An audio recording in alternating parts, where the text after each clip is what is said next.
Good evening, and welcome to Story Hour. I'm tonight's host, Laura Blackwell. My co-host, Daniel Marcus, started Story Hour about 2 years ago now, when shelter-in-place orders were starting. Masks are just starting to come off indoors for some of us. Some of us like keeping masks on. Gordon actually has a whole book about summer's masks not supposed to slip. You know, it's very important stuff. So we come here every Wednesday, and we'd like to welcome those of you who are returning and those of you who are joining us for the first time. As always, we have two readers, and they're reading for favorite nonprofits. Tonight's readers are Donyae Coles and Gordon B. White. If you are fortunate enough to help others during this time, please consider a donation to one or both of our two featured nonprofits, Planned Parenthood and Seattle University District Food Bank. Donyae Coles is reading for Planned Parenthood.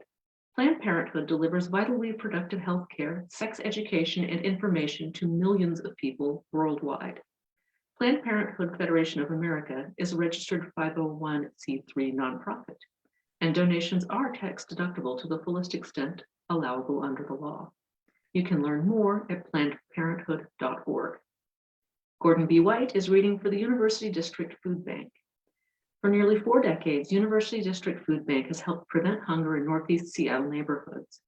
Each week, more than 1,300 different families receive the groceries they need to prepare nutritionally balanced meals at home.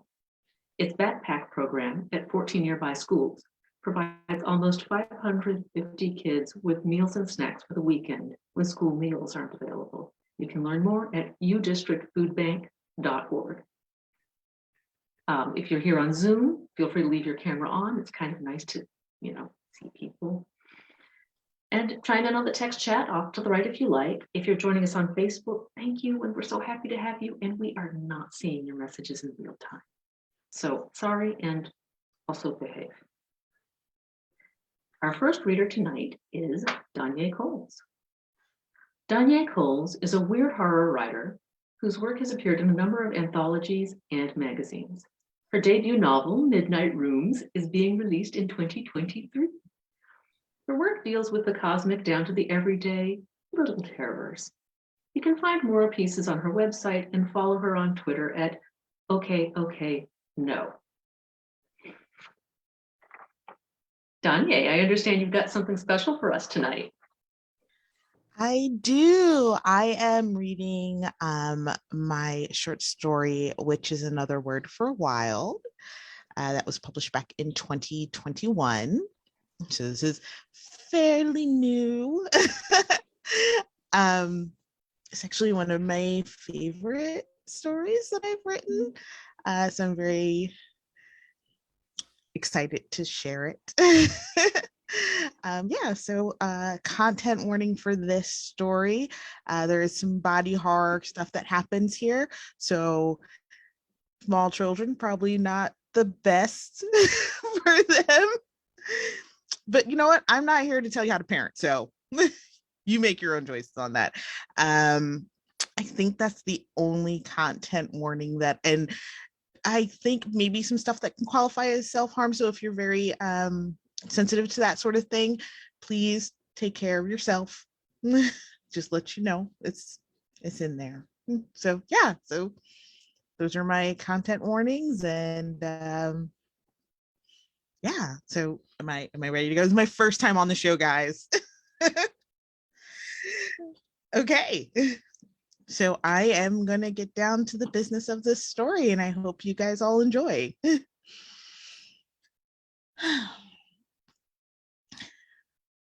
Sina's secret shame was her hair, not the thick crown of curls that sprouted and tumbled from her head, reaching for the heavens with its dark tendrils. No, that she was proud of, had proudly shorn off limp locks of perm and nurtured the tiny curls as they grew, as if they were holy. Creams and oils and hours spent on wash days to build up the ringlets until they framed her face like a soft cloud of darkness that she gladly chronicled with selfies, all of which gained likes and words of support for her journey. Her mother had frowned the first time she had seen Sina after the big chop, tiny curls cropped close to her head. Sina had laughed it off, explained that she wasn't putting chemicals in her body anymore, talked about Eurocentric beauty standards. Her mother waved it all away. You'll look wild, she said. And Sina rolled her eyes, happy with her choice, her small rebellion. You'll be wild, she pressed. A warning. Sina ignored it. She liked her hair. She liked the freedom of it, but there was still her secret. Every photo tagged with natural hair she posted made that old secret shame twitch and pull at something inside her, something deep down, the secret that made every photo and proud image a lie. Seeing the shame covered her body from eyebrows down to her face, over her arms and fingers to her belly and down her legs and ending at her toes. Black hairs as black as the hair on her head dusted her. The hairs, thin and straight, so different from the curls that spun from her head. Her body hair covered her like tiny cilia, and it disgusted her. It made her manly, less desirable. Her mother had taught her how to shave, how to keep herself smooth early as she could. But the woman hadn't told her it would be so much work to keep at bay. And after years and years, she was exhausted. Her skin was exhausted. She tried not to think of it. Tired, she pulled herself from bed, yawning and alone, even with her body exposed just to herself, as it was now, where she could see inches and inches of golden skin. She pretended that it was always smooth, always free of that dark covering. She wished she could stop, wished she could just be. But she couldn't. It was unsightly. It was wild. And to be wild was to be in danger, dangerous. She kept her appearance as her mother would approve: neat, pressed clothes, breasts lifted, makeup without flaw, 1,000 little checklists, and buried in them the eradication of every stray hair to create the perfect picture of femininity, that she was a perfect lady, soft, smooth, and in place, just like her mother had taught her, to keep her safe, make her desirable. Straight from bed, she washed her face and brushed her teeth, fluffed her acceptable hair, and stood in front of the mirror, forcing a smile at her reflection. Noting how the curls above her eyes bounced, perfect. She scrutinized her eyebrows, ensuring that there were two clear arches above each brown eye. Here, too, she found perfection in the painstaking way she shaped them. She smoothed one hand over her cheeks, the skin just a bit rough from the razor, but it wouldn't show in the photo. She would make sure. In the photo, she would be soft and smooth, perfect as her eyebrows and unbothered. She paused as she lifted her phone to capture the moment in the mirror. Click, I just woke up like this. She looked at it, touching up her skin where the razor had made it rough from too many mornings rushing to be presentable. She smiled at her image, and it smiled back at her. The focus was her hair, but she wasn't so bad. Against the white tile of the room, her skin held a soft gold color, full lips that followed the curve of her face under a pert nose. She pressed post. The photo uploaded, and she paused, seeing it again. There, just over her top lip, a dark slash, small and thin, but there. She swept her finger gently across the screen, but it stayed part of the image, which meant it was part of her. How did I miss it? She growled, pulling her eyes back to the mirror to find nothing, the space between her nose and lip clear. She leaned closer to the mirror, her belly against the sink, and found only skin.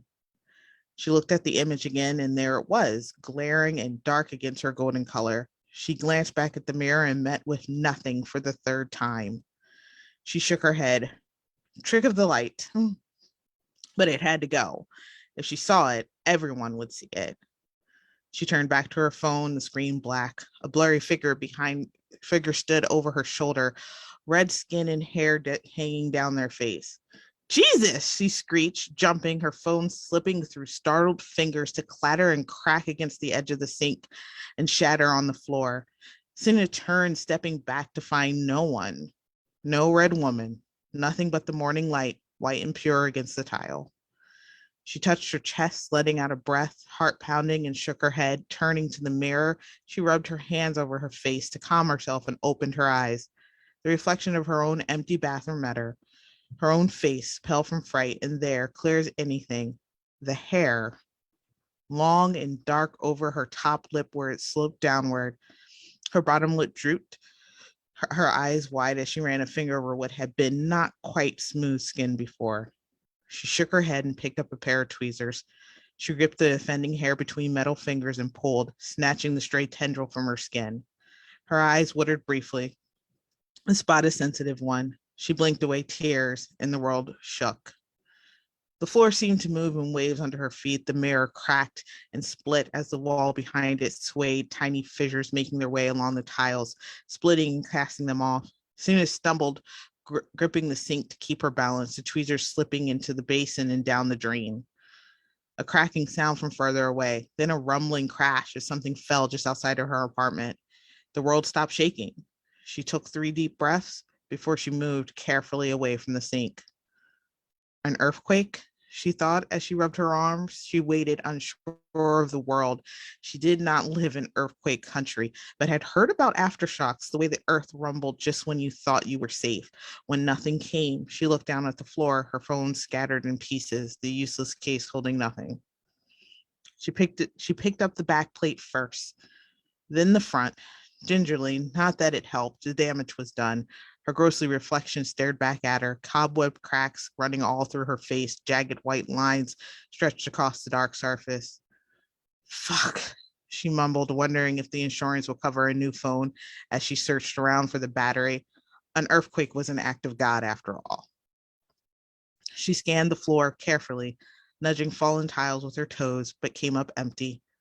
She frowned, turning to the standalone linen cabinet resting snug in the space between the window and the toilet. She dropped to her belly, legs stretched behind her, and reached her fingers into the thin opening between the bottom of the cabinet and the floor. She poked carefully about in the darkness until her fingers glanced off something cool and hard. Ah, there you are, she sang as she stretched her arm just a bit more, as far as she could, her shoulder meeting the closed doors of the cabinet. Something wet and furry moved against her hand, and she snatched her arm back, a hot, sharp pain following her movement. She moved to scramble away, but something pushed her back down, crushed her chest to the floor, trapping her scream in her throat. She tried to turn, but they held her head, her vision trapped on the line of darkness under the cabinet where she could hear something, the something that had touched her, moving. A tremble started deep within her, and she tried to twist her neck to look behind, but whatever held her kept her head locked and still, focused on the cabinet.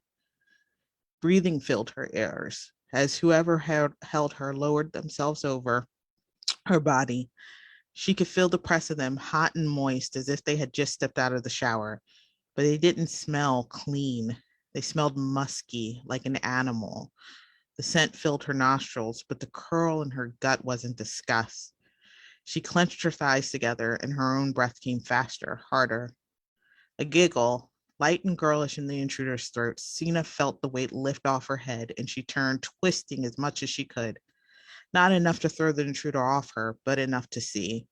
Dark curls spilled around her face as the woman, Sina was sure it was a woman, leaned over her prone body. A hand, all red with some stain, rested on the floor in front of Sina's nose.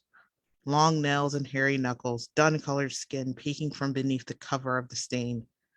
Her scent filled the air, forcing itself like sugar-thick water into Sina's nostrils. The musk of her smelled not like blood, but of sweet violence, of power. "You're stronger than that, aren't you?" she said in a voice that sounded like hot grease in a pan. Sina's teeth clenched together, and she pulled again, harder this time. She pushed up off the floor, scrambling to her feet to find nothing but her empty bathroom. Heart pounding, the sound of it filling her ears, she stood on shaky legs. "I'm going to call the cops," she shouted, scanning for the missing parts of her phone, holding the empty case in front of her like a weapon. Nothing. She slowly tiptoed out of the bathroom, searching. Quicker, she moved through the apartment, making her way to the kitchen, checking her bedroom as she passed, her body tense for another attack. She snatched at her arm as she scratched at her arm as she moved, worrying at the thin, long line that burned along her skin. The hall and her living room were empty. The door, just as she left it, unopened. The windows were shut. No one was there. Still, she hustled into the open kitchen and reached, pulling a knife from the block. She paused at the sight of her fingers, the one that had just been scratching at her arm. Skin and blood had built up under her nails and stained her digits red. She turned to find the golden skin of her arm wet and shredded. What was underneath covered in damp, dark hair that marched straight down the appendage like ants. Sina screamed, a breaking, frenzied sound, the phantom intruder forgotten as she dashed to the sink, slamming the tap on to pour hot water over the offending limb.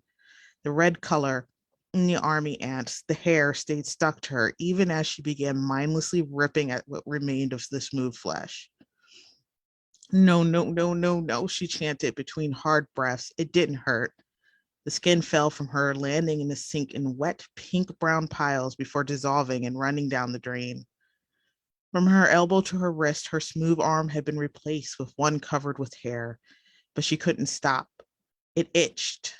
Her upper arm, her knuckles, they itched near a burn, and mindlessly she scratched until the whole of her arm had been ripped open, revealing the new one, with skin covered in dark hair, slick with something that was not blood, and water marching from shoulder to fingertips. What's happening? She moaned. Red arms gripped her waist, and she felt pulled against the heat that had met her in the bathroom. The scent of power filled the air as the woman's curls tickled her bare shoulder and cheeks. How lovely, she crooned into Sina's ear as her red hand swept over Sina's belly and up her chest. Delicate fingers, thin, feminine, but black hairs on her knuckles, up her arm. It's a woman, she thought, but didn't know why, didn't understand why it was important. Harry, but a woman. What are you doing to me? She demanded, frozen as the woman caressed her middle. You are just becoming. Look how lovely you are already, the web woman said sweetly. This isn't real. This isn't real. The delicate fingers, whose nails were pinpricks through her cami, traced patterns over her torso while the woman hummed a strange tune that kept her in place. But this couldn't be real. Real women weren't covered in dark hair and red stain. Real women didn't smell like power. Real women weren't so soft and so firm all at once. But you're not done. You're not done, the woman hummed, stepping away from her, arms dropping to free Sina from the embrace. Sina spun to find nothing. She was alone, but the woman had been there. She could still feel her. Pressed so close to her skin, she thought she would melt into her, disappear inside of her. On her arm, though, the hair remained black and real to the touch. She bit her bottom lip. I have to call someone, she breathed out. I need help. She returned to the bathroom. Spiderweb cracks fractured her reflection, repeating and breaking all over its surface. She looked at the floor, found the pieces of her phone. Swiftly she bent, picking them up, sliding her back against the sink. Her hands shook as she maneuvered the pieces into place, backwards first, then correctly. She snapped the two sides of her phone back together and held down the power button. It sprang to life, and she let out a breath of relief. Thank God, she mumbled as the icons on her screen loaded, visible through the cracked screen. I should call the cops, she thought, and then shook her head. I'm hallucinating while black. They'll shoot me. I should call my mom. Her mother had always told her what to do. She always knew how to stay safe. She looked at her arm again, hairy and red, and so red. I need a doctor. I'll take a cab or something. She trailed off, closed her eyes tight and breathed, mind swimming behind closed lids. She scratched her chest, skin crawling where that woman, that apparition, had caressed her. Her chest and belly burned. She looked down at her middle. Spots of red had appeared on the cami under her fingers. She lifted the shirt to find she had scratched herself raw. But there, under that damaged skin where she had clawed herself with blunt nails, was new flesh. Her golden color smeared with red and sprinkled with the same hair that covered her arm. Nausea flooded into her. Her mouth watered, and the arm that was all wrong moved, slipped her fingers under the raw skin, pressed into the sodden mess of her torso, and pulled.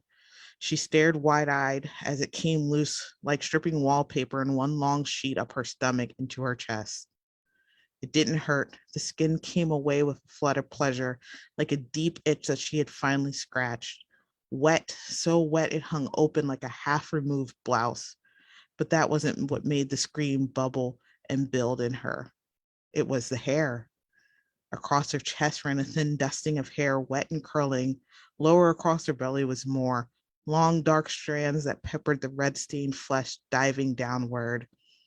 She moved to touch her face, cover her mouth, but her fingers were sticky with the thick fluid that covered her skin.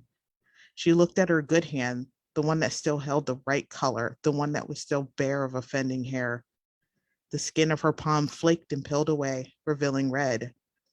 Small animal sounds spilled from her throat as she watched her remaining golden skin break and peel off, falling away from her body to reveal everything raw and hairy underneath, everything her mother tried to teach her to hide.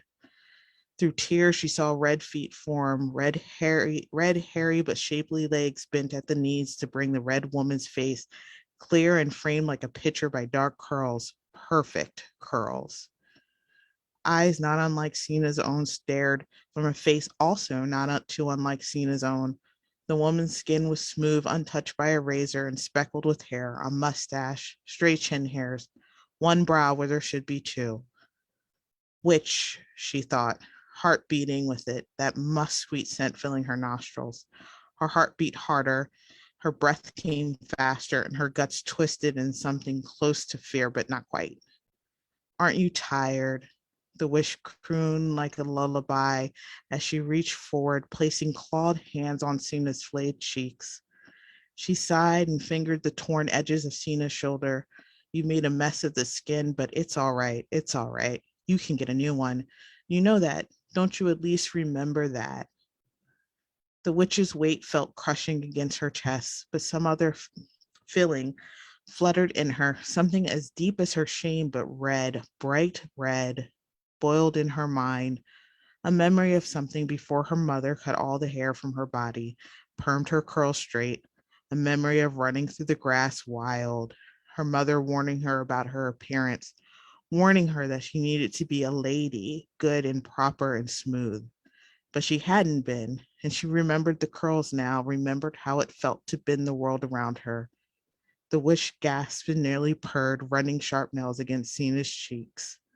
Oh, how I've missed you, how I've missed me, she's half saying, half sighed, throwing her head back, trembling in ecstasy, drunk on her own power, Sina the witch. It was such a pleasure. The knowing and the pleasure was hers. The itch increased, all of her attempting to burst from her skin, an overwhelming need to embrace what crushed her, to devour and keep. Cinna pressed her mouth against the other, opened it to tongue and teeth and more, drinking the power, swallowing it in large gulps as she cried, shoveling the other into her mouth as her skin split and flaked away, leaving nothing but her raw, hair-covered body vibrating with power and violence. The world shook and turned red, but Cinna was finally free. The end.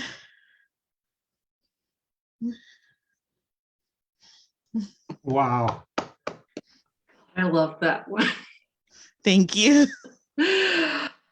Oh, that was fantastic. Thank you so much.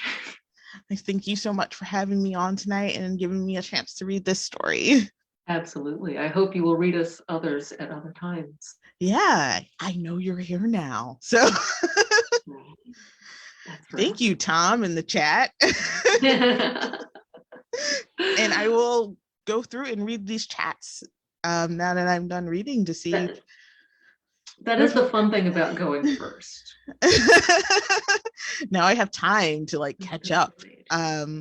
So yeah, so thank you so much for letting me read this. I don't know if there's like a Q&A now or something, or like do we just go to the next You one? know what? Nope, We do just the goods. stories.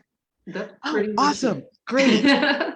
Really looking forward. I mean, feel free to talk in the chat and talk on Facebook chat later as much as you want, but mostly, you know, we just stick to stories.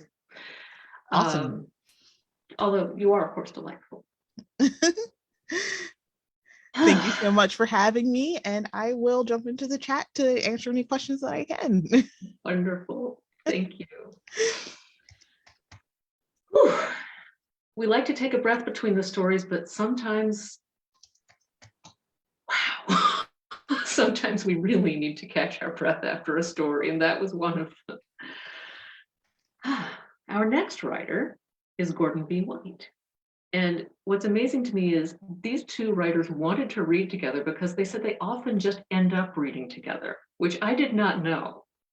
But I think that there's going to be a pretty good reason for that by the time we're done here. Gordon B. White is the author of the horror and the weird fiction collection As Summer's Mask Slips and Other Disruptions, as well as the novellas Rookfield and In Her Smile the World with Rebecca J. Allred. And he's got these beautiful book covers, but you may not be able to see them because the camera's on me because my lips are flapping. So maybe, Gordon, you can take those down and just hold them up before you start talking so that we'll know what they look like. A graduate of the Clarion West Writers Workshop, Gordon's stories have appeared in dozens of venues, including The Best Horror of the Year, Volume 12.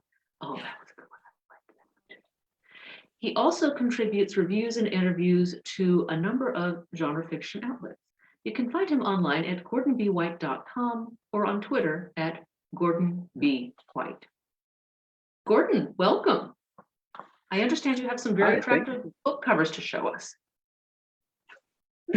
Yes, that's right. Oh, I think they're attractive. I was going to show off my collection first, As Summer's Mask Slips and Other Disruptions, which came out in 2020, in January 2020, right before everything sort of vanished and the world disappeared. And then I have my book, Rookfield, which I wrote during the pandemic and was afraid by the time it came out, it would be too late and no longer timely. However, it came out in October and it's still very timely. And you can find those as well as my new book that just came out with Rebecca J. Allred called In Her Smile the World, which is a cosmic horror novella with cults and women and why you shouldn't tell people to smile lest you bring down the wrath of the unmaker on you. You know, just simple stuff. But tonight, though, I'm going to read to you a ecological horror story from the recent anthology Field Notes from a Nightmare by Dreadstone Press. I'm going to read to you my short story from that called Dandelion 6. And it's just a nice, simple story about dandelions. Nothing wrong, nothing bad, except there are content warnings for suicide and medical sort of experimentation. But other than that, just dandelions, just totally fine. All right, so this is called Dandelion 6.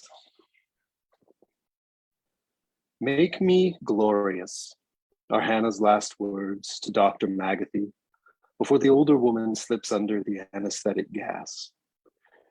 Hannah breathes the spirit in deep through nostril tubes, and the rattle in her chest shivers in time with the treatment chair's servos as the doctor positions it into recline. In repose, Hannah's birch white hair hangs in cascade across and over the headrest. Dr. Heather Magathy, in a yellowed lab coat and high-waisted jeans, checks Hannah's vitals. She turns down the gas and rolls her tray of instruments over next to the patient. The gleam of the metal implements is particularly sharp here in the doctor's dim garage. Hannah's eyes are closed before the surgical light above her cuts on. Its glare is not the standard sterile white, but a soft solar yellow, as if shaded by a pre-depletion ozone cataract. Dr. Magathy takes one of Hannah's tanned arms and loops a length of rubber hose around it, then pulls it tight.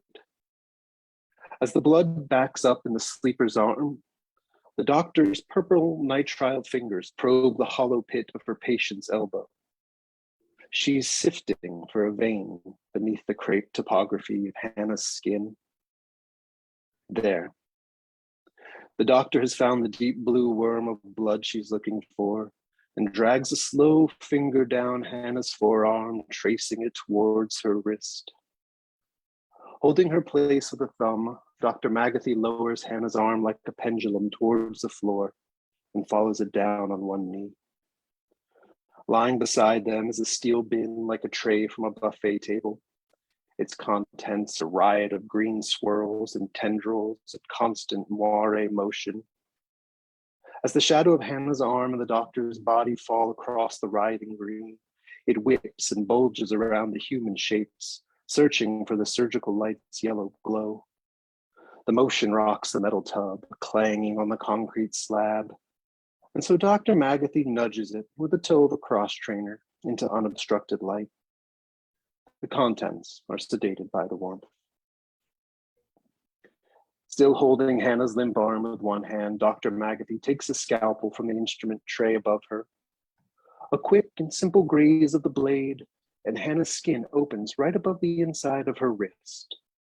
So deft is Dr. Magathy's touch that she split only the top of the vein down the middle, opening it beneath her thumb like an envelope. For a moment, everything is held in place, and then the blood begins to flow. A red ribbon runs down Hannah's arm to pool in her palm, where it hangs just above the metal tub filled with the wild green. Dr. Magathy moves quickly as the blood fills Hannah's hand, replacing the scalpel on the tray before picking up her next implement, an 18-inch segment of thin, stiff gold wire. Like threading a needle of meat, Dr. Magathy slips one end of the wire into Hannah's open vein. She pushes again firmly to make sure it's set. Then Dr. Magathy relaxes her grip on Hannah's arm, although she still supports its weight in an open palm. The golden wire protrudes from the wound in Hannah's forearm like an antenna. The doctor slides the steel bin back within reach. She lowers the arm down until the tip of the wire hovers just above the surface of the green. Dr. Magathy holds her breath as she waits. Every time she holds her breath. But every time, too, the first finger length of the green reaches out, tentative. The whip of it rears like a snake and hovers just at the end of the wire, as if afraid of an electrical shock. Then, with a quick dart, it flicks the wire. The strike sets the wire wobbling from where it's stuck in Hannah's arm.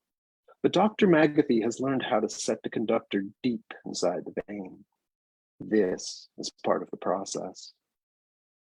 As the gold wire stops trembling, the first thin tendril of the green reaches out again and wraps itself around the metal like a tomato vine around a steak. Quickly, it inches its way up the stiff wire. The rest of the green coils in the tub supporting the other end, even more of it loops around. The tip of the green reaches the end of the wire's exposed length and hesitates right at the entrance Dr. Magathy has made into Hannah's arm. Curious, the tendril pauses before it enters. Dr. Magathy holds her breath as she waits. Every time she holds her breath. Back inside the house, Dr. Magathy makes herself a peanut butter and Nutella sandwich, occasionally glancing at the tablet, which displays the feed from the camera in the garage. She's seen the process enough that a few glimpses stolen between bites while she leans against the counter are enough to assure her that the green in the tub is emptying itself into Hannah, right on schedule. She checks the wooden clock that sits on the counter.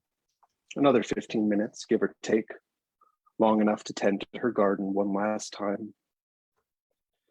Finished eating, she wipes the corners of her mouth with the back of her lab coat sleeve and heads outside. The sun above is scorching the brown tips of what little grass still clings to the baked soil as she turns a spigot by the side of the house and the green rubber hose swells to life with water. She sheds her lab coat down to the faded Magathy family reunion t-shirt underneath and lays the off-white husk over the porch rail. Across the brittle lawn, she follows the hoses line to the little patch of shade beneath a battered oak that somehow has managed to hold on through years of drought and increasingly frequent heat waves. There, in the shallow pool of almost cool shadow, is Franklin. Franklin Magathy, the doctor's husband. Her Dandelion 1. She picks up the end of the hose, points a sprayer nozzle like a pistol at where his foot roots are buried and pulls the trigger. She soaks the soil, watching it briefly darken with moisture, only to vanish into the thirsty earth. So she keeps going. When the ground finally seems saturated enough that Franklin and the tree won't suffer unduly, she turns the nozzle's dial to mist and covers her husband from shins to crown and back again. After the years of tending to him here, she can still see the way that the thick stem was formed when his legs fused together. How the two broadest, heaviest leaves spreading in bilateral symmetry were his arms. She watches the water bead and run down them, Dr. Magathy remembering the night those arm leaves split open down the middle to unfurl, tender and green inside. And his head, poor Franklin. At first, it had turned the most glorious golden yellow, brighter but softer than she remembered the sun ever being. He had smiled at her from his spot beneath the oak, eyes and teeth shining from the heart of the petals. "I feel alive," he'd said to her. "This is the way." To be the change one wanted to see. That was Franklin Magathy's path, to live by example. And in that way, he and the doctor had never been fully compatible. "You have to lead by example," Franklin had said on that last afternoon together, gently swaying in the hot breeze as if moving to some unheard rhythm. And the doctor had crossed her arms. "And I believe you have to make examples for others." "For others?" he asked. "Or of them?" She didn't respond. "You can't force people to be better." He sighed, and the leaves that were his arms fluttered around his wife as if to draw her in beneath the oak tree's shade, but she didn't move. "You have to help them want to be." And with that, he closed his eyes, and the setting sun on the golden dandelion petals blossomed into flame as if Franklin were a monk in the middle of self-immolation. But in the end, Dr. Magathy thinks, as she gently kisses the bald crown where Franklin has no more petals, nor eyes to open, nor mouth to speak, or lips to feel her touch. She was right. Every time, she was right. Franklin's sacrifice had gone unnoticed by anyone except for the wife he left behind. But maybe that was enough, because he was her first. And when he let himself be blown away by the world and scattered on the hot and partial wind, something in Dr. Magathy had blown away too. She saw things more clearly after that. The sun is setting now, and the finger of the oak's lengthening shadow beckons Dr. Magathy back from that afternoon in the past. She releases the sprayer and lets the red sun, sinking in a sky made yellow by brush fire ash, catch the last beads of water that slide from Franklin's cellulose skin, turning them into droplets of blood. Then she walks back across the parched yard, turns the water off at the spigot, and picks up her lab coat from where it lies waiting on the railing. Slipping back into her uniform, Dr. Magathy heads into the garage to check on her next dandelion. An old television sits on Franklin's unused workbench in the garage. The evening news keeps Dr. Magathy company as she cleans up the now empty bin and tends to Hannah's arm. The patient, still unconscious, appears to have tolerated the procedure well. Dr. Magathy removes the golden wire from Hannah's vein and lifts her arm back up to level in order to begin the suture. Even through the bronze of Hannah's skin, the doctor can see where the blue blood vessels now bear a more turquoise hue. On the news, the talking haircuts are wrapping up their coverage of the daisy chain of copycat suicides spreading among younger followers of social media darling Danielle D.D. Lyon. It's not clear from the coverage whether the frequency of fans mimicking her live-streamed self-abnegation under the banner of social conscience is waning or just the larger public's interest in it. Instead, the anchors can't move on fast enough to blathering about award season and the preparations for this year's culminating celebrity gala. It's all anyone can talk about, it seems, as a distraction from everything else. Dr. McAtee shudders at the thought of the enormous carbon footprints heel that will crash down around Hollywood's Dolby Theater in just 2 days' time. Poor Dee Dee, Dr. McAtee thinks as she ties off the stitch of thread in Hannah's arms. If the rest of the world can't pay attention to the greater self-destruction going on every day, what chance did Dee Dee have? How could 3 million followers ever compare to 7 billion sets of closed eyes? Eyes closed to the stampeding ghosts of 30 million American bison that continue to flatten the West. A soot cloud Golgotha, the mountain of spectral skulls trampling the scorched earth and excreting crude diarrheic trenches that take flame beneath the unforgiving solar radiation. Everything on the sunset side of the Rockies is forever on fire.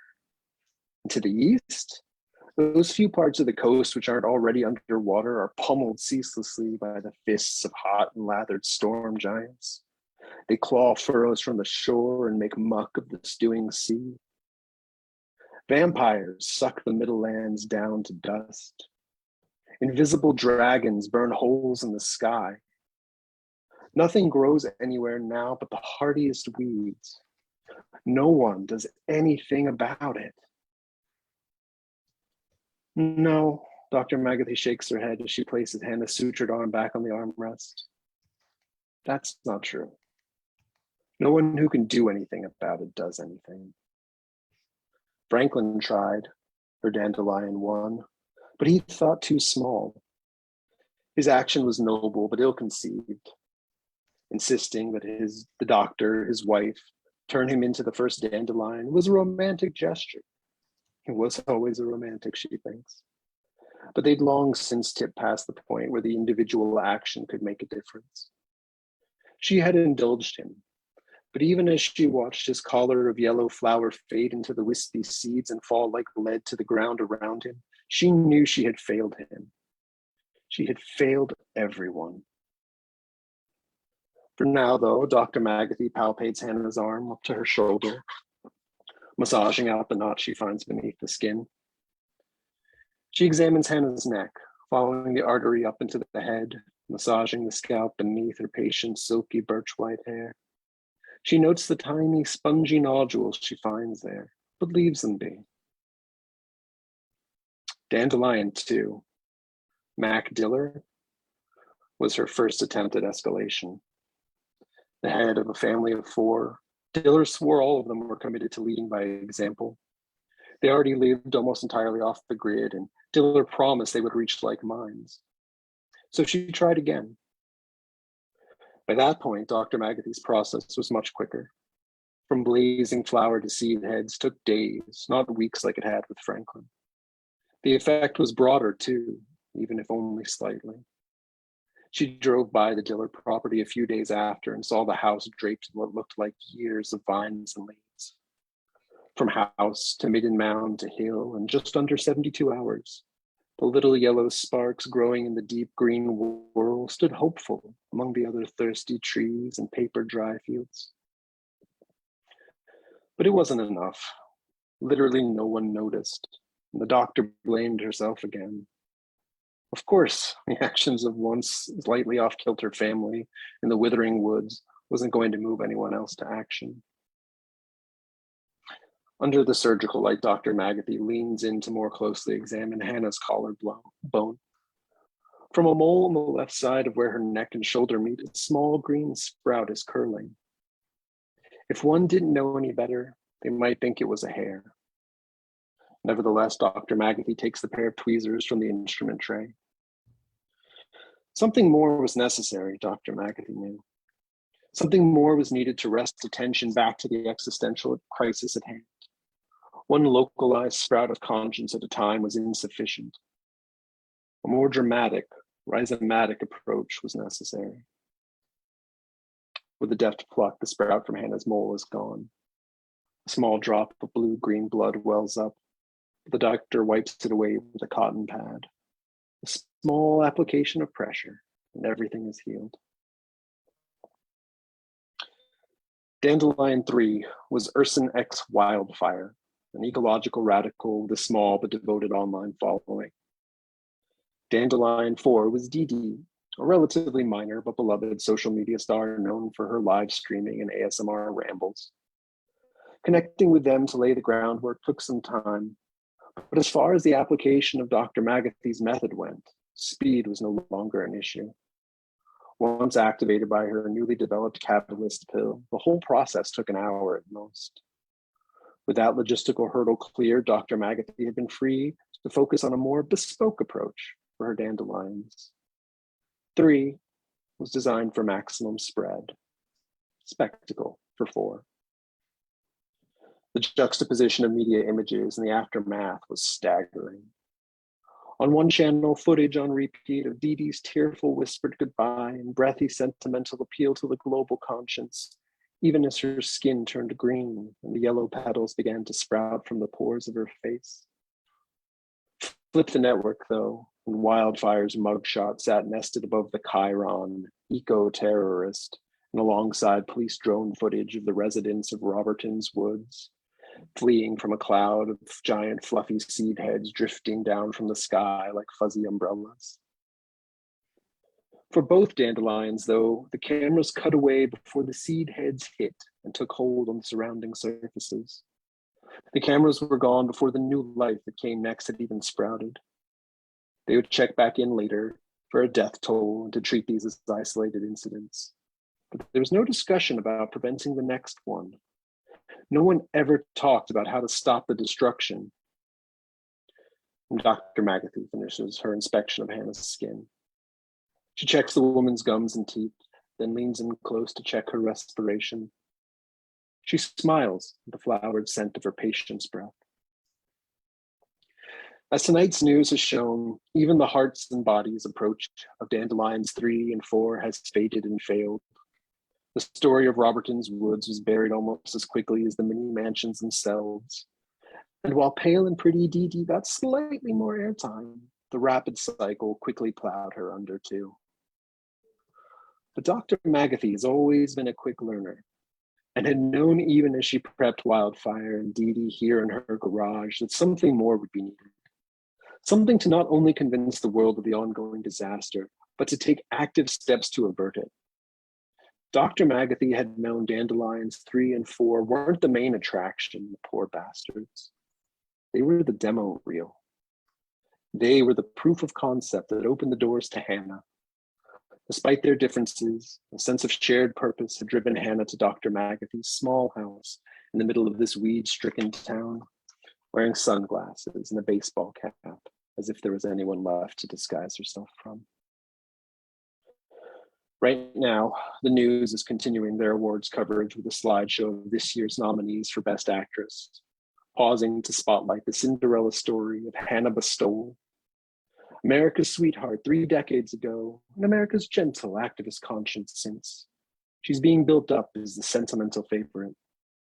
One last hurrah for the old gal before she shuffles off, the mouthpiece is all but say. The Hannah that smiles from a red carpet still on the television, and the Hannah that stirs now as Dr. Magathy waves the smelling salts beneath her nose aren't the same. The one on screen hides behind brilliant veneers and a guarded stare. The one now opening her eyes and locking them with Dr. Magathy is the real one. There's a clarity of purpose, and they can see right through each other. Hannah licks her lips slowly, as if her tongue was sticky with sap. How? She asks. How did it go? Perfectly, Dr. Magathy says as she raises the patient's chair back to upright. You might feel a little sore, but it's temporary. She hands Hannah a coffee mug with the number 1 dad written on the side. Water, she says, and Hannah takes it. The patient drinks. Temporary, she repeats the doctor's word. Dr. Magathy takes the mug from Hannah and places it on the instrument tray next to the bloody scalpel and the golden wire. She hands her patient a plastic orange pill bottle with the label peeled off. A single gel cap, split between green and yellow, rattles inside. Everything is temporary, Dr. Magathy says. Nothing grows anywhere now but weeds, No one who can do anything about it does. No, that's not true. She does. Hannah does too. That's why they've made her Dandelion 5. The airplanes all belch great noxious clouds, converging in on Helsinki like a web drawn by an enormous sulfur yellow spider. The presidents and prime ministers and translators and diplomats and the gaggle of press are marched from the airport to the summit in black motorcades like burning ants across the rotten veins of asphalt. Everyone agrees something must be done. In the hotel rooms and pools, all the news will play is the scene from the Academy Awards. The wide shot of Hannah Bastole coming up on stage to accept her golden statuette. The close-up as she smiles and leans into the microphone. The snatch of audio where she says, glorious, and then the audible pop as she bites down. A slow motion shot as her skin turns the color of grass and her glowing face goes butter yellow and then blanches. They pause on the shot of her with her eyes closed, mouth open. Every one of her brilliant white hairs stands on end like an antenna. Most stations cut before her head explodes like a bomb. Like a tasteful act break, they resume coverage of the next morning when all of Hollywood is a tangled mound of leaves and vines. It's a bomb crater in reverse, as if the force of Hannah's explosion had blown the earth up instead of out, then carpeted it over with vegetation. Early morning light catches motes of dust and pollen floating across the verdant tapestry of destruction, the little golden flowers sparkling like stars in a new emerald sky. A deep green mole on the neck of America's scorched west coast. There are no survivors. At least none that are human. None that still have skin and heads. The speed, spectacle, and destruction of Dandelion 5 is unrivaled. The damage to the economy, too, is unrivaled. And so the governments have finally convened. The next 4 days will be overcrowded with sessions on restoring market confidence, addressing business concerns, placating an overheated populace. For the good of the order, they need to stay the course. For tonight, however, in a nod to an increasingly vocal but still minority position, the dear leaders have agreed to have a single environmental briefing. The world's foremost expert on global catastrophism has been flown halfway across the world to address the assembled heads of state. The media will be broadcasting it live across all time zones. In 1 minute, Dr. Heather Magathy will be speaking to the world. At this moment, though, she is alone in the corridor just outside the assembly hall, shivering in the air conditioning. In her hand, an orange pill bottle with a single green and yellow gel cap is shaking like a rattle. The end. That was Dandelion 6.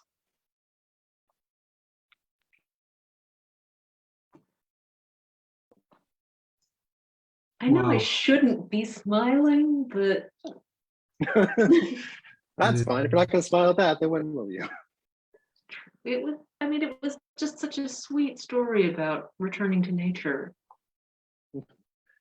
Just about some dandelions, 6 of them. It was pretty cool. Gorgeous. Loved it. Daniel, we've had some amazing stories tonight. I know, man. What a night. And I can see how you two get put on a bill together because I think you play off each other really well. Yeah, both of you. Wonderful work. Thank you so much. Oh, it was my pleasure. It was a delight. And as soon as I saw Donyae was here, I was like, yep, we got to get the band back together and do this. All So right. I'm so glad you accommodated us for that. Absolutely. And I would have been a fool not to, as we now see. Come back anytime, folks. Yep. But not next week, because we already have next week booked. We're going to have Meg Elison and RJ Joseph. So that's another one to look forward to. And I do recommend that you keep up to date on upcoming authors at storyhour2020.com. You can also see any programs you may have missed on our the Story Hour page on Facebook. Boy, I just said Facebook more than is really fun to do. And watching some of the older ones might be a really good idea right now, because the Story Hour is eligible for a Hugo Award in the Best Fan Cast category. So if you're thinking about nominating in that, maybe some of the 2021 ones might be fun for you to look at. Just saying. So, Donyae, Gordon, thank you both so much for reading those, gosh, just boggling stories to us tonight. I love them both. Me too. And Daniel, thank you so much for bringing us Story Hour in the first place. Thank you, Tom Marcinko, for running things in the background. And thank you to all of us who have come here to hear stories with us tonight, spinning the fictive dream. Good night.